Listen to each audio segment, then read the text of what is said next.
Hi, to enable and disable NFC on your Vivo X100 Pro, we would need to unlock the phone first and open settings. For that, I'm gonna swipe up to open drawer first and select the settings.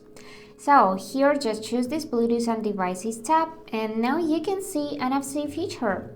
So now it is enabled because it's light up blue. If you tap it again, it would be disabled.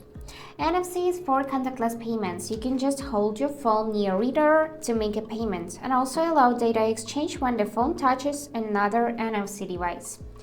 Now let's enable it. And also, to easily reach this feature, you can simply swipe down from the upper right corner to trigger the control center, then swipe again to check more features and find NFC either in the first, second or third page. In my case, it is located on this second page. And if it's blue, then it is enabled. Just tap it to disable and hold to check its settings. So that's it for today. Hope this video was helpful and thank you for watching.